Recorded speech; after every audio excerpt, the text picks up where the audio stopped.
नमस्कार, पॉलिटिकल बाबा में आपका स्वागत है। मैं हूं मनोरंजन भारती। आज चर्चा करेंगे असदुद्दीन ओवैसी की।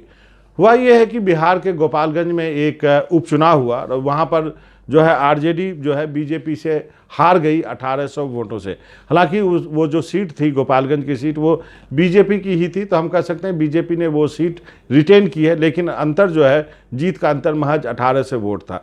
इस पे जो है आरजेडी ने असदुद्दीन ओवैसी पे हमला कर दिया। हमला करने की वजह यह है कि असदुद्दीन ओवैसी के उम्मीदवार को या उनकी पार्टी को कहें तो 12,000 वोट मिले। वोट जो है बीएसपी को भी 8,000 मिले, लेकिन आरजेडी का कहना है कि जो ओवैसी को वोट मिले हैं ये उनका वोट बैंक है, ये वोट उनके पास जाता यदि ओवैसी वहाँ पर खड़े नहीं होते। अब इसको लेकर के आरजेडी के राज्यसभा के सांसद मनोज झा ने कई बातें की। जब मैंने उनसे बात की, उन्होंने कहा कि ओवैसी स्टूडियो में बैठकर ही केवल बीजेपी के खिलाफ बड़ी बड़ी बातें करते हैं, धरातल पे नहीं। उन्होंने कहा कि ओवैसी जो है बीजेपी के पॉलिटिक्स के ट्रैप में आ गए हैं। उन्होंने कहा कि ओवैसी जो है एक्सक्लूजन की राजनीति करते हैं, यानी बंटवारे की राजनीति करते हैं। मनोज झा का कहना था कि ओवैसी ने तेलंगाना के उपचुनाव में अपना उम्मीदवार नहीं दिया, लेकिन वहां से हजारों किलोमीटर दूर आकर के गोपालगंज में उन्होंने अपना उम्मीदवार उतार दिया।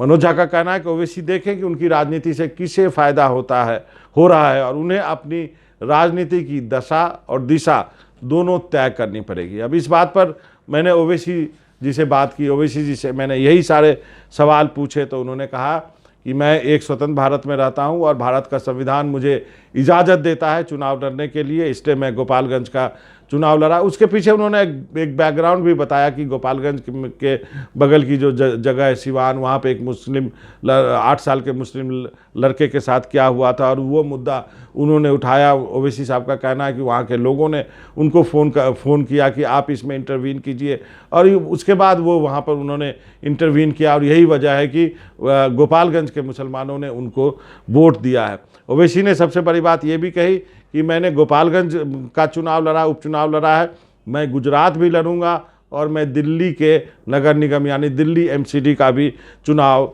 लड़ूंगा। उन्होंने कहा कि गुजरात की बात मैं आपको बता दूं कि गुजरात में 2 साल पहले नगर पालिका का चुनाव जो है वो ओवैसी की पार्टी ने लड़ा था।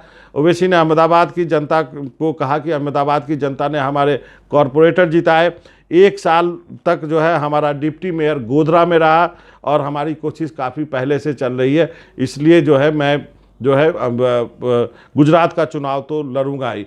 और आपको बता दूं एक घटना ओवैसी के साथ ये घटी कि वो अहमदाबाद से सूरत जा रहे थे वंदे भारत में, तो ओवैसी के लोगों का कहना है कि उस ट्रेन पर पत्थर फेंके गए, 2 सीट पीछे जो है वहाँ का शीशा टूटा है और एक पत्थर भी वहाँ पे आया। हालांकि रेलवे से जब इस बारे में पूछा गया तो रेलवे ने कहा कि कंस्ट्रक्शन का काम चल रहा था, उस वजह से वो जो है पत्थर जो है शीशे में लगे हैं। लेकिन ओवैसी अपनी बातों से पीछे नहीं हट रहे। जहाँ तक धर्मनिरपेक्षता को लेकर के उनके ऊपर सवाल किए जाते हैं, उन्होंने उल्टे धर्मनिरपेक्ष के लोगों के लंबरदारों पर जो है सवाल दाग दिया है। उन्होंने कहा कि वो इल्ज़ाम मेरे ऊपर लगता है कि मैं बीजेपी की बी टीम हूँ और या वोट कटवा हूँ, ये इल्ज़ाम मुझ पर इसलिए लगता है कि मेरा नाम ओवैसी है। यदि किसी का नाम केजरीवाल हो, किसी का नाम अखिलेश यादव हो या फिर राहुल हो तो ये इल्ज़ाम नहीं लगेगा। यानी पॉलिटिक्स में भी क्लास सिस्टम जो है लागू कर दिया गया है, ये आरोप जो है ओवैसी का है। ओवैसी ने साथ में ये भी कहा कि बाकी दल जो मेरे ऊपर आरोप लगा रहे हैं वो मोदी जी के नक्शे कदम पे चल रहे हैं। मोदी से ज़्यादा वो बताना चाहते हैं कि मैं हिंदुत्व के आइडियोलॉजी पर चल रहा हूँ और मोदी को इस आइडियोलॉजी पर वो पीछे छोड़ना चाहते हैं। ये विपक्षी दलों पर जो इल्ज़ाम ओवैसी पे लगाते हैं उस पर उन्होंने तंज किया है। बोला उनकी पॉलिटिकल स्ट्रेटेजी देखकर ऐसा लगता है कि ये काफ़ी दिनों से इसी स्ट्रेटेजी पर काम कर रहे हैं मेरे खिलाफ। हालांकि उनको मेरे खिलाफ काम ना करके बीजेपी से लड़ने के लिए सोचना चाहिए। तो ये जो है राजनीति है। और आपको बता दूं कि ये अब भारतीय राजनीति की सच्चाई हो गई कि ओवैसी फैक्टर है और मुस्लिम लोग जो हैं ओवैसी को वोट देते हैं, खासकर युवा मुसलमान जो है वो वोट देते हैं। और जो सेकुलर पार्टियां हैं सो कॉल, चाहे वो आरजेडी हो, चाहे समाजवादी पार्टी हो, कांग्रेस हो, एनसीपी हो या तृणमूल कांग्रेस हो, उन सबको अब इस सच्चाई को स्वीकार कर लेना चाहिए कि जो है एक फोर्स ओवैसी है, आप उनको अलग कर करके नहीं रख सकते हैं, और आप यदि उन्हें अलग करेंगे तो फिर आपको राजनीति में खामियाजा भुगतना पड़ेगा, जैसे कि गोपालगंज में आरजेडी को भुगतना पड़ा है। साथ ही ओवैसी ये कहते हैं कि मुझसे सेकुलरिज्म का या मुझसे धर्मनिरपेक्ष होने का क्यों सर्टिफिकेट माना जाता है। नीतीश कुमार कल तक तो बीजेपी के साथ थे, अब वो आरजेडी के साथ आ गए तो वो सेकुलर हो गए क्या? मैं क्यों सेकुलरिज्म का सर्टिफिकेट लोगों को दिखाता रहूँगा? तो इस तरह के इल्ज़ाम जो है वो उन पर लगता है, और उनका वो डट कर मुकाबला कर रहे हैं। और मैंने जैसा कहा कि ओवैसी जो कि पहले यूपीए का हिस्सा होते थे मनमोहन सिंह की सरकार में, तो आप ऐसा नहीं है कि पहली बार जो है ओवैसी जो है धर्मनिरपेक्ष दलों के साथ रहे, पहले रहे हैं, लेकिन अब जो उनको सफलता मिलनी शुरू हुई है तेलंगाना के बाहर या कहें हैदराबाद के बाहर, तब जो है बाकी विपक्षी दल जो अपने आप को सेकुलर कहते हैं या फिर जिनके वोट बैंक वही हैं मुस्लिम या ओबीसी हैं, वही लोग अब ओवैसी के खिलाफ खड़े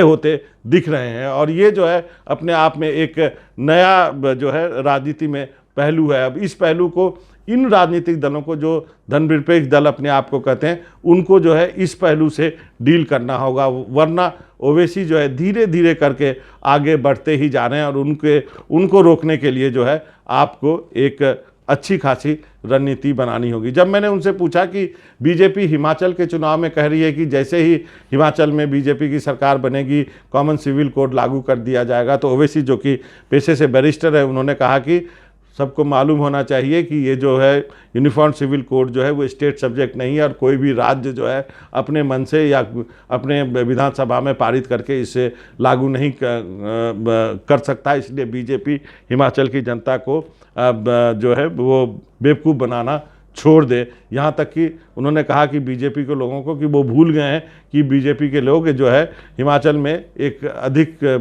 ज़मीन भी नहीं खरीद सकते हैं एक सर्टेन एरिया के बाद से। एक और अंतिम का सवाल मैंने उनसे पूछा था, क्योंकि ओवैसी को काफ़ी इंटरेस्ट रहता है क्रिकेट में, एक समय उनका सपना था क्रिकेटर बनने का। तो मैंने उनसे पूछा कि भारत पाकिस्तान के बीच जो एशिया कप का होना है, जो पाकिस्तान में होना है, और उसके बाद एक जो है 1 दिवसीय टूर्नामेंट इंडिया में होना है, क्या आपको लगता है कि भारतीय टीम को पाकिस्तान जाना चाहिए? हालांकि जैसा जो बीसीसीआई के सचिव है उन्होंने कहा कि भारतीय टीम नहीं जाएगी पाकिस्तान, तो उन्होंने कहा कि ये ऑस्ट्रेलिया में ही क्यों खेल रहे हैं पाकिस्तान के साथ, इनको ऑस्ट्रेलिया में भी नहीं खेलना चाहिए। बीसीसीआई जो है वो केवल पैसे के लिए सब कुछ करती है।